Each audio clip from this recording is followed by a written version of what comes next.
At noon, a young woman walks out across the cobblestones of Red Square, sits down on the stone at the foot of a low, round platform, and around her, 7 other people are doing the same thing.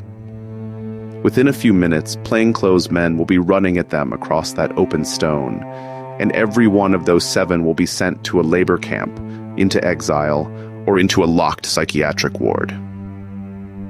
She will not. This is about the 8th one. She is 21 years old. She spent the night before this getting ready to go to prison. She is not going to go to prison. And that is not the good news it sounds like. It is going to take her about a year to find out what it costs instead. And she is going to have to go and get it herself.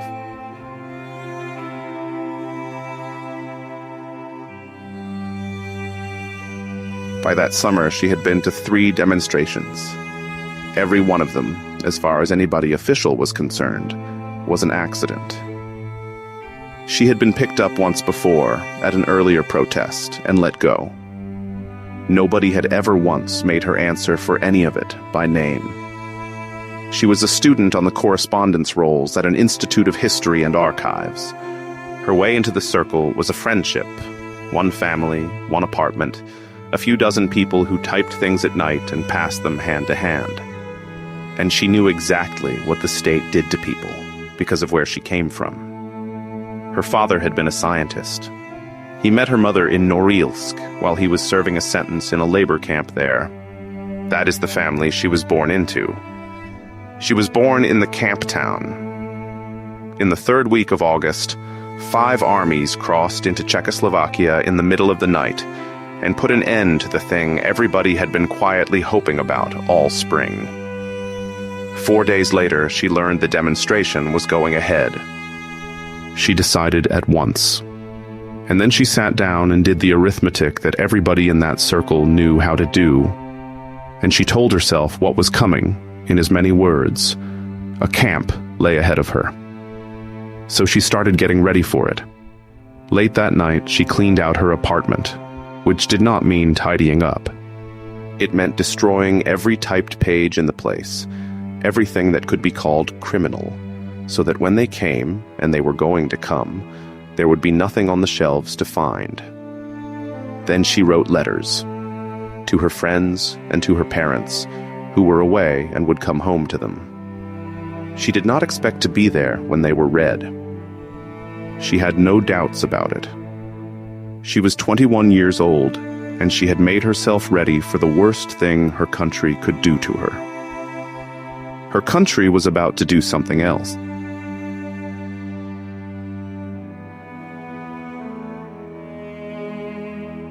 They come into the square at noon. 8 of them. They sit down on the stone at the foot of the old round platform at the near end of the square, and they raise what they have brought with them. One of the banners reads, "For your freedom and ours." Another says, "Down with the occupiers." And on the back of that one, where nobody standing in front of it can read it, the name of the reformer in Prague the tanks had gone in to stop. And then, for a few minutes, nothing happens. A crowd comes over and does not understand what it is looking at. People stop on their way somewhere. They read. They stand there in the middle of an ordinary working Sunday, confused, in front of 8 people sitting on the ground. 8 people against 5 armies. It stops nothing that is happening in Prague. Then a whistle. 6 or 7 men in plain clothes come across the stones at a run. They tear the banners down. One of them swings at a man sitting on the stone and breaks his face open. That is Victor Feinberg, and he will never see the inside of a courtroom for this. They will decide instead that he is insane and keep him in a locked hospital for 4 years, where they will hold him down and medicate him until he stops. And the 8th of them crouches down on the cobblestones beside him, takes out a handkerchief, and wipes the blood off his face.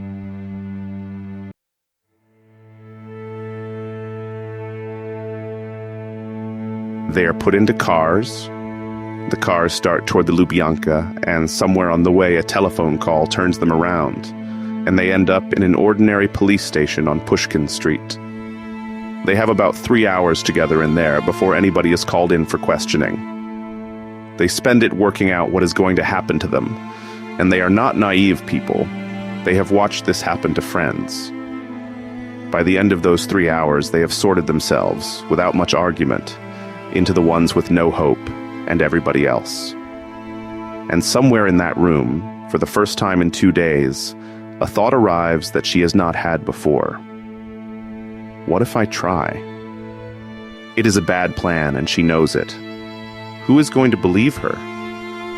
3 demonstrations behind her, and every single one of them an accident. She goes over to Larisa Bogoraz, a linguist nearly 20 years older than her, who is going to get 4 years of exile out of this day, and she asks her straight out whether she should try to get out of it. And Bogoraz tells her yes. Of course, girl. The main thing is already done. It is meant kindly, and it is a promise about the rest of her life. She has already paid, and there is nothing left that this day still wants from her. So when they call her in, she tells them she was in Red Square by accident. It is the 4th time Tatiana Baeva has been somewhere by accident. This time, they believe it. They search her apartment. There is nothing in it. She had seen to that herself the night before, when she was still expecting to lose everything. And they let her go. The camp she had spent a night getting ready for never came. The other 7 do not walk free of it. 2 of them get 3 years in a penal colony. 3 of them get exile. 3 years, 4 years, 5 years, in places chosen for how far away they are from anyone. 1 goes into the locked hospital. And the poet who had been in the square with her baby son is taken later and put into a psychiatric ward instead of a courtroom. A week after the demonstration, the institute expels her, without the right of reinstatement. She has not been sentenced to anything, so they find something else to take. And that should have been the end of it. She was 21, she was free, and she had been let off by people who wanted her let off. Every one of them had wanted her out of it. They had talked her into it themselves. It held for about a year.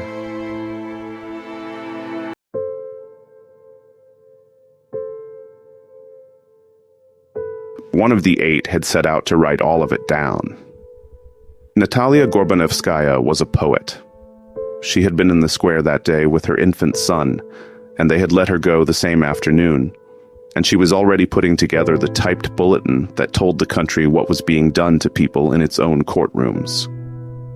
She finished the manuscript by the 1st anniversary of the invasion. It was the whole account. Who sat down, what the banners said, what was done to them on the stones, what the court did afterward. Names, sentences, the transcript of the trial. It was the most complete record of that day that anybody had. And in it, there were 7 demonstrators. Not because anybody had forgotten. The group had agreed. Baeva had told the police she was there by accident, and the whole circle had closed around that sentence to keep it true. It was the protective version, and it was working. She was one of the first people to read the finished book, and what she found in it was a short, accurate, careful account of her own story, with one fact lifted out of it. The fact of her participation. The single most important one, as Gorbanevskaya put it, the one it was not customary among them to talk about.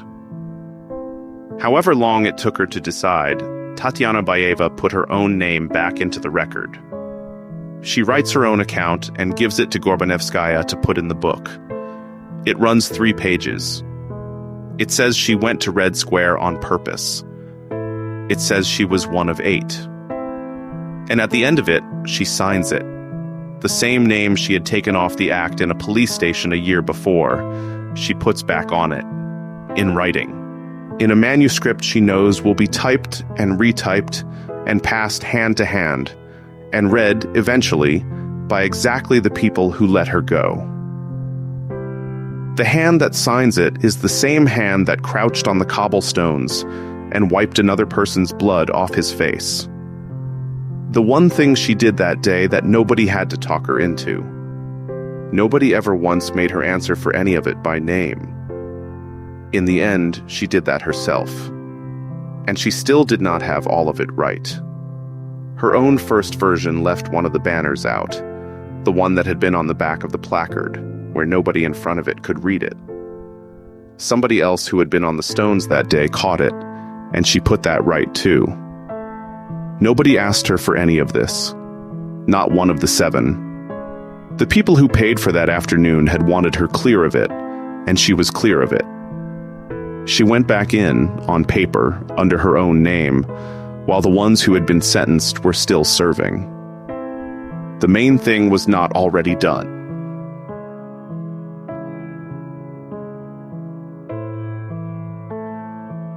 Her account ends like this. I recanted. Granted, only the fact of my participation in the demonstration, not my friends, not my convictions, but I recanted. And here I am. Who then am I? She does not answer it. It just sits there at the bottom of the last page of a thing she signed on purpose, and it has been sitting there ever since. What she did next is easier to say. On the first anniversary of the invasion, she signed a declaration about it. 7 years after that, she signed another one, demanding that a man's sentence be revoked. In between, they gave her a formal warning with a legal name on it for the crime of traveling to somebody else's trial. And 15 years after the square, Gorbanevskaya was still being careful with her name, still deliberately not drawing the attention of what she called potential readers from the organs. Because Tanya was living in the Soviet Union, and there was no need to remind anybody what she had done. The demonstration lasted 3 to 5 minutes and changed nothing that anyone could see that afternoon. What came out of it was a book. She was let off. She was given permission. She was handed, by people who were about to lose years of their lives, the one thing that would have made it all right to stay quiet forever.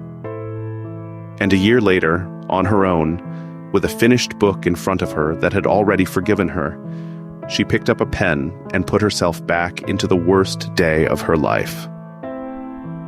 Tatiana Baeva was the 8th person in Red Square. The other 7 had their names put there for them. She had to write hers in herself.